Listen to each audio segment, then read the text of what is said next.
Reserve bank येत्या ऑगस्टपर्यंत repo दरात 3 वेळा कपात करण्याची शक्यता आहे। त्यातून रेपो दर 0.75% कमी होऊन लोकांच्या कर्जाचा बोजाही कमी होऊ शकेल। उष्णतेचा पारा चढल्यानंतर एसीच्या किमती 4 ते 5% वाढण्याची शक्यता आहे। एप्रिलमध्ये ही वाढ होण्याची शक्यता आहे। अमेरिकेने पुकारलेलं टेरिफ वॉर आणि कच्च्या मालाच्या किमतींमधील सातत्याने होणारी वाढ यामुळे किमतीतील वाढ अटळ आहे। महावितरण कंपनीने महाराष्ट्र राज्य वीज नियामक आयोगाकडे वीज दर कपातीचा प्रस्ताव सादर केला होता। या प्रस्तावावर सुनावण्या झाल्यानंतर महाराष्ट्र राज्य वीज नियामक आयोगाने वीज दर निश्चितीचे आदेश जारी केलेत। या आदेशानुसार महावितरण कंपनीची वीज 10% स्वस्त होणार आहे। त्यामुळे घरगुती ग्राहकांना दिलासा मिळणार आहे। सोन्या चांदीचे भाव पुन्हा वाढू लागले। शुक्रवारी सोन्याने पुन्हा उसळी घेतली। ऐन गुढीपाडव्याआधीच 24 कॅरेटच्या तोळ्याचा भाव 91,500 रुपये झालाय। सोने भावाचा हा पुन्हा नवा उच्चांक ठरलाय। आर्थिक वर्ष समाप्ती निगडित कामकाजासाठी सोमवारी देशातील सर्व बँका सुरू ठेवणे बंधनकारक आहे। ईद सणाची सुट्टी बँकांना नसणार आहे। एसटीने यंदाच्या उन्हाळी सुट्टीच्या हंगामात गावाकडे जाणाऱ्या प्रवाशांसाठी विशेष नियोजन केलंय। या कालावधीत नियमित गाड्यांव्यतिरिक्त दररोज लांब पल्ल्याच्या 764 अतिरिक्त फेऱ्या सोडण्यात येणार आहेत। केंद्रीय मंत्रिमंडळाने महागाई भत्त्यात 2% वाढ केली आहे। या निर्णयाचा फायदा सुमारे 1.15 कोटी केंद्रीय सरकारी कर्मचाऱ्यांना होणार आहे। बहुचर्चित मुंबई नागपूर समृद्धी महामार्ग गुढीपाडव्यापासून 100% खुला होणार आहे। हा महामार्ग 701 किलोमीटरचा असून सध्या 625 किलोमीटरचा मार्ग सुरू आहे। आता मुंबईकडील टप्पा सुरू होणार आहे। येत्या 1 एप्रिलपासून महाराष्ट्रातील टोल नाक्यांवर टोल भरण्यासाठी रोखीने व्यवहार होणार नाहीये। सर्व वाहनांना फास्टॅग लावणं बंधनकारक आहे। फास्टॅग न लावणाऱ्या वाहनांना दुप्पट टोल भरावा लागणार आहे असा निर्णय MSRDCने घेतलाय। मुंबई महानगरातील मेट्रो जाळ्याचा आणखी विस्तार होणार आहे। येत्या वर्षात MMRDA मार्फत 4 नव्या मेट्रो प्रकल्पांची कामं हाती घेतली जाणार आहेत। त्यासाठी अर्थसंकल्पात तरतूद केली आहे। त्यामुळे ठाणे, वसई, विरार आणि नवी मुंबईकरांचा प्रवास आणखी सुखकर होणार आहे। ठाणे भिवंडी कल्याण मेट्रो 5 मार्गिकेवरील मेट्रोची धाव आता कल्याणऐवजी उल्हासनगरपर्यंत असणार आहे। कारण मेट्रो 5 मार्गिकेचा आता खडकपाडा ते उल्हासनगर असा विस्तार होणार आहे। त्यामुळे आता लवकरच उल्हासनगर, बदलापूर आणि विरार वासियांचं मेट्रोचं स्वप्न पूर्ण होणार आहे। मध्य रेल्वेवर आज रात्रकालीन ट्रॅफिक ब्लॉक घेण्यात येणार आहे। कल्याण ते बदलापूर स्थानकादरम्यान हा ट्रॅफिक ब्लॉक असणार आहे। मध्य रेल्वेवर ठाणे आणि कल्याण स्थानकादरम्यान अप आणि डाऊन धीम्या मार्गावर सकाळी 11 ते दुपारी 4 वाजेपर्यंत मेगा ब्लॉक घेण्यात येणार आहे। त्यामुळे ऐन सणासुदीच्या काळात प्रवाशांचा खोळंबा होणार आहे। रेल्वेची पॅसेंजर रिझर्वेशन सिस्टम शनिवारी रात्री 11:45 तर रविवारी पहाटे 3:45 तात्पुरती बंद राहणार आहे। या 4 तासांच्या कालावधीत प्रवासी आरक्षण प्रणाली, कोचिंग, रिफंड, चार्टिंग प्रक्रिया, चालू आरक्षण आदी सुविधा उपलब्ध राहणार नाही। उन्हाळी सुट्ट्यांमुळे रेल्वे प्रवाशांची गर्दी वाढू लागली आहे। वाढत्या मागणीनुसार पुणे विभागातील विशेष गाड्यांच्या कालावधीत वाढ करण्यात आली आहे। त्यामध्ये प्रामुख्याने दौंड, सोलापूर, कोल्हापूर, पुणे आणि पुणे हरंगुळ दरम्यानच्या विशेष गाड्यांचा कालावधी वाढवण्याचा निर्णय घेतलाय। कोकण रेल्वे मार्गावर 3 एप्रिलपासून विशेष गाड्या उन्हाळी हंगामासाठी तरतूद करण्यात आली आहे। मुंबई, पुण्यासह परजिल्ह्यातील चाकरमानी कोकणासह गोव्याकडे जाण्यासाठी गर्दी करतात।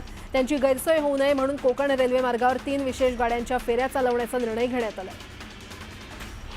मध्य रेल्वेच्या मुंबई विभागातील नेरळ स्थानकात इलेक्ट्रॉनिक इंटरलॉकिंग सुरू करण्यासाठी विशेष ब्लॉक रविवारी घेण्यात येणार आहे। या ब्लॉकमुळे बदलापूर ते कर्जत स्थानकादरम्यानची लोकल सेवा सकाळी 11:30 ते दुपारी 2:30 वाजेपर्यंत बंद असेल। त्यामुळे रविवारी गुढीपाडव्याच्या दिवशी प्रवाशांचे हाल होणार आहे।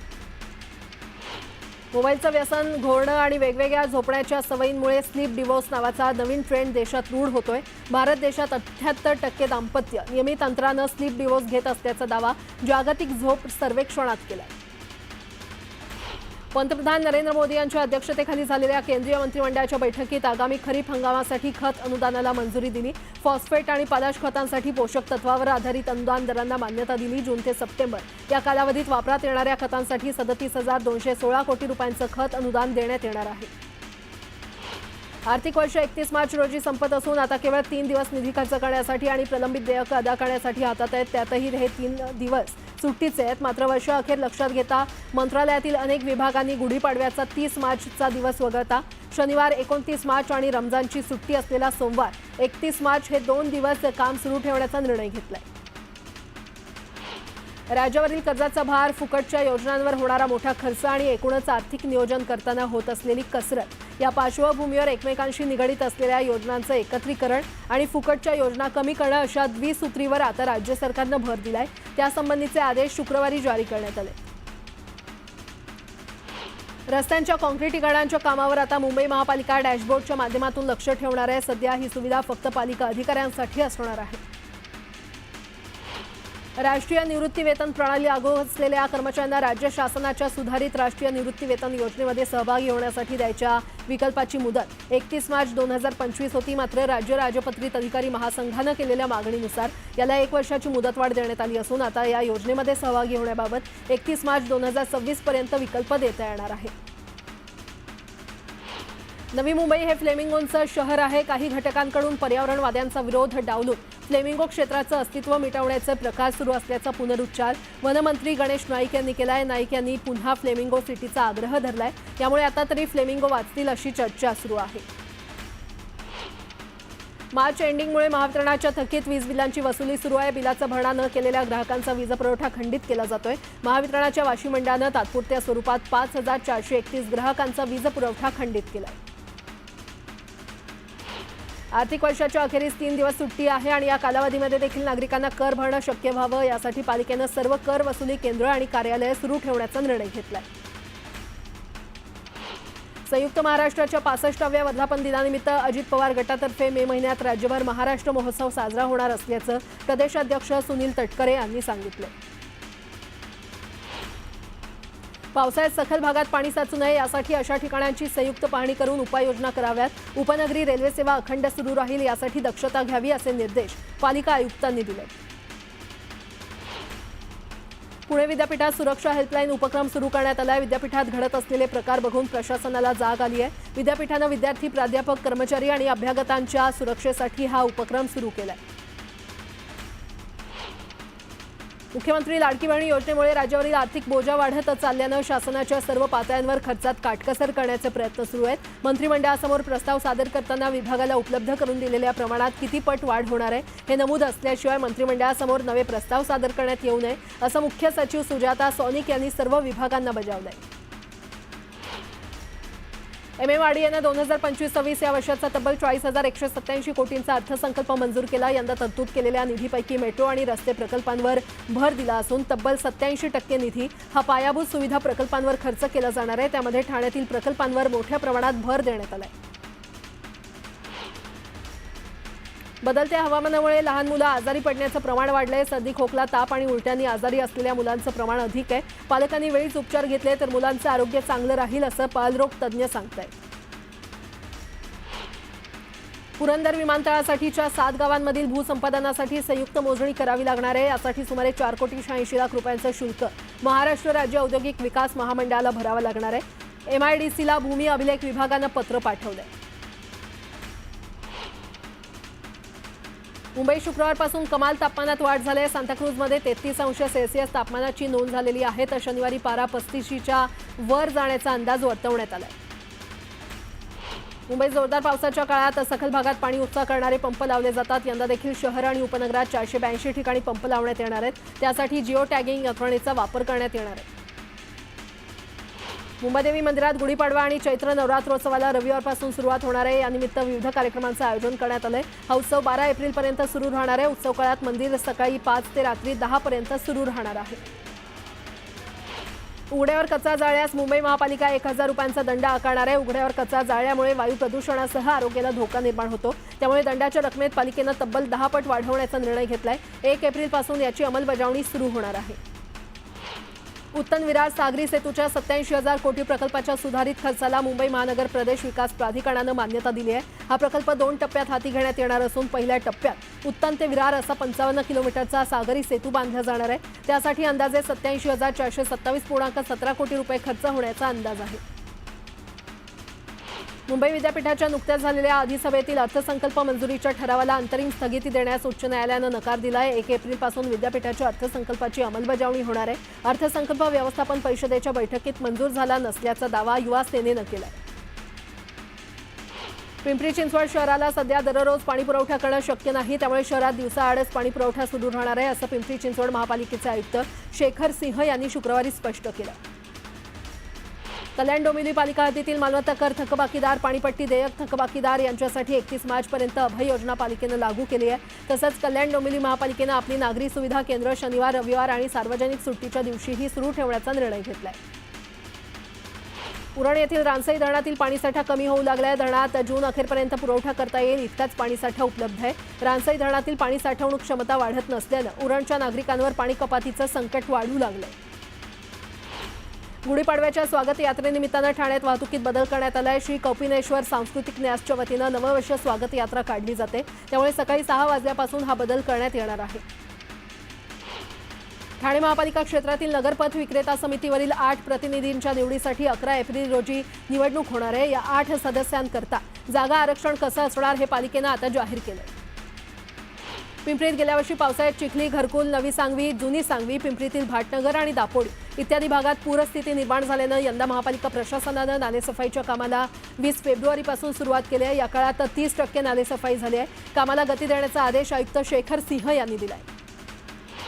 दिल्ली उच्च न्यायालयाचे न्यायाधीश यशवंत वर्मा यांच्या विरोधात कॅशकांड प्रकरणात खटला दाखल करण्याची मागणी करणाऱ्या याचिकेवर विचार करण्यास सर्वोच्च न्यायालयानं नकार दिलाय. या प्रकरणाची अंतर्गत समिती चौकशी करते आणि अहवाल आल्यानंतर देशाचे सरन्यायाधीश यांच्याकडे कारवाई करण्यासाठी अनेक पर्याय आहेत. अशातच आता या याचिकेचा विचार करणं योग्य होणार नाही, असं सर्वोच्च न्यायालयानं म्हटलंय. सोलापूर ते गोवा 72 सीटर विमानास DGCA कडून परवानगी देण्यात आली आहे. सोलापूर ते गोवा विमान सेवेसाठी फ्लाय 91 या विमान कंपनीला निविदा देण्यात आलेली आहे. त्यामुळे होडगी रोड विमानतळावरून आता येत्या 1 ते 2 महिन्यात विमानसेवा सुरू होण्याची दाट शक्यता आहे. येत्या 15 दिवसात कुणालाही न सांगता आम्ही चिपी विमानतळालाच टाळ ठोकणार, असा इशारा पुन्हा एकदा ठाकरे गटाचे माजी आमदार वैभव नाईक यांनी दिलाय. 5 महिन्यांपासून चिपीवरून मुंबईला जाणारी विमानसेवा बंद आहे, असं वैभव नाईक म्हटले. मनमाड शहरातील बाजारपेठेवर मंदीचं सावट आलंय. वाढती महागाई आणि ऑनलाईन खरेदीची वाढ क्रेज पाहता छोट्या मोठ्या दुकानदारांना फटका बसतोय. महाराष्ट्राची कुलस्वामिनी आई तुळजाभवानी देवीच्या दानपेटीत एका भाविकानं 1 किलो 100 ग्रॅम वजनाची 24 कॅरेट सोन्याची 11 बिस्किटं अर्पण केली. सोन्याच्या 11 बिस्किटांची किंमत सुमारे 1,01,20,000 रुपये इतकी आहे. साई मंदिर कर्मचाऱ्यांना गुढीपाडव्याच्या निमित्तानं किराणा मालासह साखरेच्या गाठींचं वाटप करण्यात आलं. माजी खासदार सुजय विखे पाटील आणि साई मंदिराचे कार्यकारी अधिकारी गोरक्ष गाडीलकर यांच्या हस्ते वाटप कार्यक्रम संपन्न झाला. मालेगावात उद्या गुढीपाडव्याच्या दिवशी हिंदुत्ववादी संघटनांतर्फे आयोजित करण्यात आलेल्या हिंदू संत संमेलनात साध्वी प्रज्ञासिंह ठाकूर यांना उपस्थित राहण्याची हायकोर्टानं सशर्त परवानगी दिली आहे. या संमेलनात त्यांना हिंदूवीर पुरस्कारानं सन्मानित केलं जाणार आहे. दक्षिण सोलापुरातील अवैध धंद्यांवरून भाजपा आमदार सुभाष देशमुख यांनी पोलीस अधिकाऱ्यांना धारेवर धरलं. उत्तरं देता येत नाहीत तर आम सभेत आलात कशाला, अशा शब्दात सुभाष देशमुख यांनी पोलिसांना सुनावलं. गोंदियातून कत्तलीसाठी नेत असलेल्या 35 जनावरांची पोलिसांनी सुटका केली. बजरंग दलाच्या कार्यकर्त्यांनी पोलीस विभागाला माहिती दिल्यानंतर कारवाई करण्यात आली. वर्ध्याच्या एसटी विभागानं 207 प्रवाशांना दणका दिलाय. फुकट प्रवास करणाऱ्या प्रवाशांकडून 23,000चा दंड वसूल करण्यात आलाय. जिल्ह्यात विविध मार्गावर पथकाकडून ही कारवाई करण्यात आली आहे. गोंदिया शहरातील जयस्तंभ चौक परिसरातील प्रशासकीय इमारतीचा वीजपुरवठा खंडित बिल न भरल्यानं करण्यात आलेला आहे. लिफ्टही बंद असल्यानं कामासाठी येणाऱ्या नागरिकांना त्याचा फटका बसतोय. या इमारतीमध्ये 32 कार्यालय असून 2,67,000चं वीज बिल थकीत आहे. पाडव्याची गुढी उभारण्यासाठी शहरात बांबूची मोठ्या प्रमाणात आवक झाली असून मेज बांबूला मोठी मागणी आहे. यावेळी बांबूचे भाव देखील वाढलेत. 100 ते 150 रुपये एका बांबूला दर मिळतोय. बांधकाम साहित्याच्या आणि मजुरीच्या दरात झालेल्या वाढीमुळे 1,20,000 रुपये घरकुल अनुदानाच्या दुप्पट खर्च बांधकामालाच होतोय. त्यामुळे प्रधानमंत्री आवास योजनेच्या लाभार्थीवरच कारागीर आणि मजूर बनण्याची वेळ आली असल्याचं ग्रामीण भागातील चित्र आहे. त्र्यंबकेश्वर येथे आगामी सिंहस्थ कुंभमेळ्यासाठी येणाऱ्या साधू महंतांसह भाविकांची संभाव्य वाढती संख्या लक्षात कुशावर्त तीर्थाप्रमाणेच नवीन कुंडाची उभारणी तसंच 7 किलोमीटरच्या घाटांची निर्मिती करण्यात येणार आहे. छत्रपती संभाजीनगरमधील हर्सुल तलावात एका 17 वर्षीय मुलीचा बुडून मृत्यू झालाय. रुक्साना नजीर शेख असं मृत्यू झालेल्या अल्पवयीन मुलीचं नाव असून तिचा मृतदेह पाण्यातून बाहेर काढण्यात आलाय. पोलिसांकडून अधिकचा तपास सुरू आहे. हिंदू नववर्षाच्या स्वागतासाठी लोणावळ्यामध्ये भव्य शोभायात्रेचं आयोजन करण्यात आलंय. शोभायात्रेमध्ये वापरल्या जाणारे भव्य झेंडे बनवण्याचं काम अंतिम टप्प्यात आलंय. छत्रपती शिवराय, प्रभू श्रीराम आणि भारत मातेचे रथ शोभायात्रेमध्ये केले जाणार आहेत. लोणावळ्याच्या INS शिवाजी आणि नागफणी सुळका या परिसरात 2 बिबट्यांचा मुक्त संचार पाहायला मिळाला. यामुळे नागरिकांमध्ये भीतीचं वातावरण असून वन विभागानं बिबट्यांचा बंदोबस्त करण्याची मागणी केलेली आहे. तर स्थानिकांनी रात्री उशिरा घराबाहेर पडू नये असं आवाहन वन विभागानं केलंय. राज्यातील 560 गोशाळांच्या खात्यात देशी गोवंश परिपोषण योजनेचे 25 कोटी 44 लाख रुपयांचं अनुदान मुख्यमंत्री फडणवीसांच्या हस्ते जमा करण्यात आलंय. हे अनुदान जानेवारी, फेब्रुवारी आणि मार्च असे 3 महिन्यांसाठी आहे.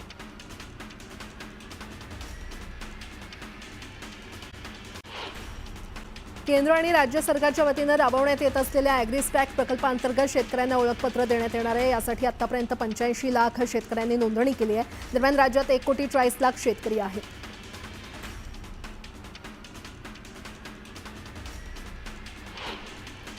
सोलापूर जिल्ह्याची वरदायिनी असलेल्या उजनी धरणाचा उपयुक्त पाणीसाठा 16 TMC राहिला असून उन्हाळी पिकांसाठी विविध योजनांमधून उजनी धरणातून दररोज एकूण 4000 क्युसेक पाणी सोडण्यात येते. सध्या उजनी धरणाची पाणी पातळी 29.67% आहे.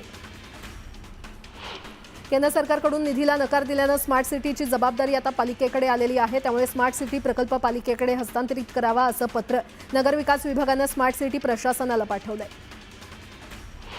गोंदिया जिल्ह्यातील 32 पैकी 18 वाळू घाटांचा लिलाव करण्यात आलेला आहे. मात्र वाळू घाटाचं पर्यावरण प्रमाणपत्र न मिळालेल्या वाळू घाटातून अवैधरित्या वाळू वाहतूक केली जाते. या प्रकरणी शेतकरी कुटुंबानं जिल्हाधिकाऱ्यांकडे तक्रार करूनही कारवाई न केल्यानं शेतकरी कुटुंबावर उपासमारीची वेळ आली आहे.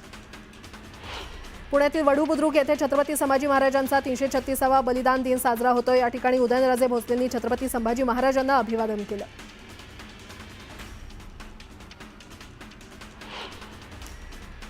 छत्रपती संभाजी महाराजांच्या बलिदान दिनानिमित्त सांगलीमध्ये शिवप्रतिष्ठाननं मूक पदयात्रा काढली. या पदयात्रेत संभाजी भिडेंनी सहभाग घेतला.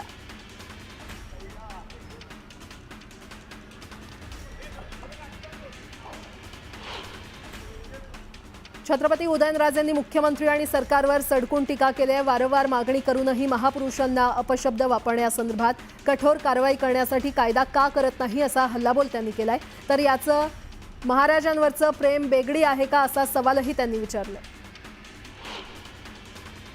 कर्जतमध्ये महाराष्ट्र केसरी कुस्ती स्पर्धा भरवण्यात आली आहे. यात 800हून अधिक पैलवानांनी सहभाग घेतला. मात्र यावर कुस्ती परिषदेनं आक्षेप घेतला. कुस्ती खेळणाऱ्या पैलवानांवर कारवाईचा इशारा दिलाय. यावर तुम्ही कारवाई करून दाखवाच मग पाहू असा थेट इशारा रोहित पवार यांनी महाराष्ट्र कुस्तीगीर संघटनेला दिलाय. मराठा आंदोलक जरांगे पाटील यांची प्रकृती खालावली आहे. त्यांना खासगी रुग्णालयामध्ये दाखल करण्यात आलं आहे. त्यामुळे जरांगे पाटील 24 तासांसाठी डॉक्टरांच्या निगराणीखाली असणार आहेत.